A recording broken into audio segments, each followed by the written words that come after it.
So the first thing I guess we could talk about is something we have both seen, which is the season 5 finale of The Flash. Mm-hmm. Okay, so you want to start us off, or do you have any specific thoughts on it? Or specific thoughts, not really, I guess, other than the very, very end, when, spoilers if you haven't seen it, we take a look once again at the newspaper in the time room, or whatever it's called, the Eobard Vault, and the newspaper changes once more. This time, not text on it, but the date changes from 2024 to 2019, which, as you know, in the comics, the Flash, or Barry Allen, does actually sacrifice himself in the original Crisis on Infinite Earths. So this is kind of leading me to think that it's hinting at that, but considering we know that Arrow is ending, and what we see at the end of the Arrow season finale, which we will get to in a bit, it could also, I think it might change to say maybe Green Arrow vanishes in Crisis, but it could still be the Flash, and maybe he comes back or whatever. But yeah. So again, I haven't followed Arrow closely enough to actually have any strong opinions about how that's going to end. I guess this was the end of it, right? So just getting into the Flash of it all. Well, it's season 8 will be 10 episodes, and that'll be the end. Yeah, I mean, I'm trying to think of it logically. I think if Crisis on Infinite Earths is supposed to happen around the same time as Elseworlds, so like mid-October, that wouldn't make sense to end the season that early and just end with Barry disappearing into like wherever he disappears into. It just wouldn't stand to reason that it would happen that early in the season. Chances are that if he were to disappear, it would be, well, I guess it would have to be then if it was 2019. So it probably does stand to reason, but I feel like that's going to play into it to some extent, Crisis on Infinite Earths. I feel like I'm rambling here. Like, did any of that make sense, or did I just talk about the exact same thing for a minute straight?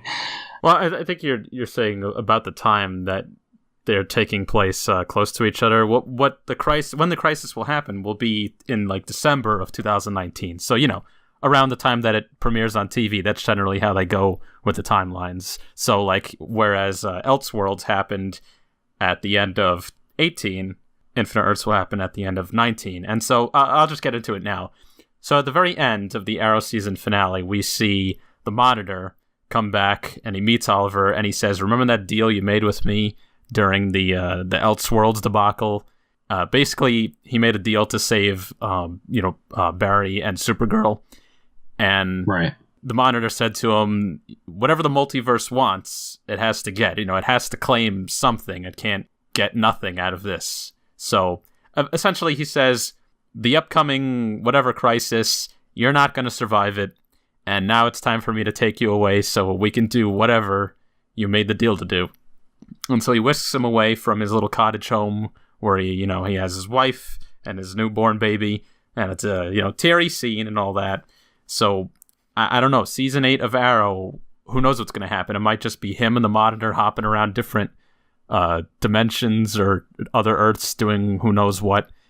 And that will definitely lead into and end with the Infinite Earths crossover, where, like I said, we don't know. Will the Flash disappear? Has the timeline been moved up? Because as the Reverse Flash says at the end, the timeline has been changed once again. No more Nora Allen. She's gone.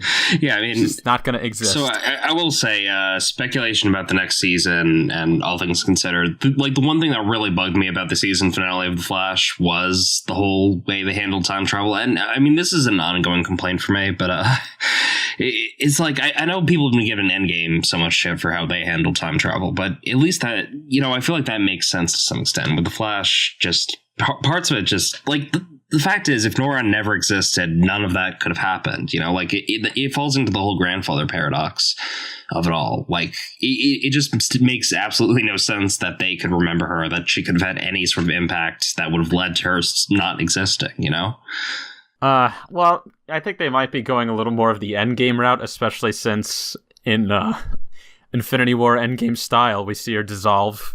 Like, literally the exact same effect, but more glowy.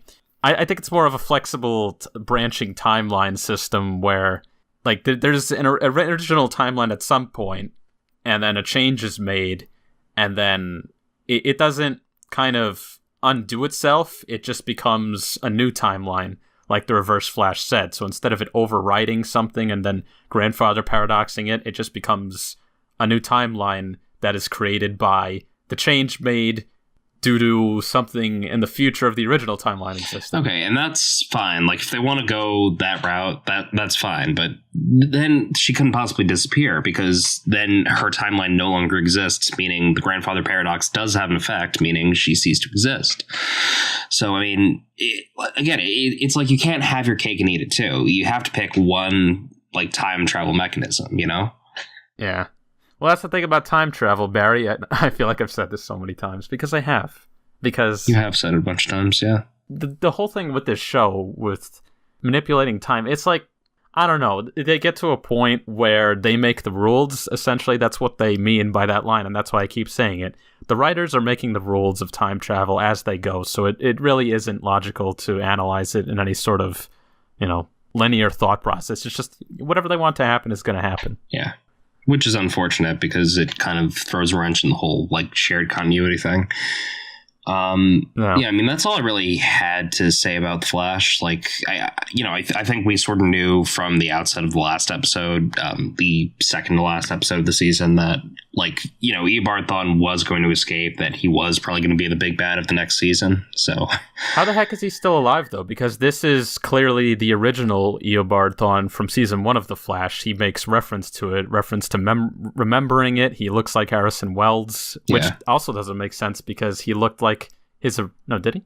Did he look like his original self at the end of season 1? Yeah, for whatever reason, he lost the blonde hair, which they don't really explain, do they? No, like, what was the actor that played the real Eobard Thawne? I have no idea, actually. I have to look that up. I have no idea who played the original Eobard.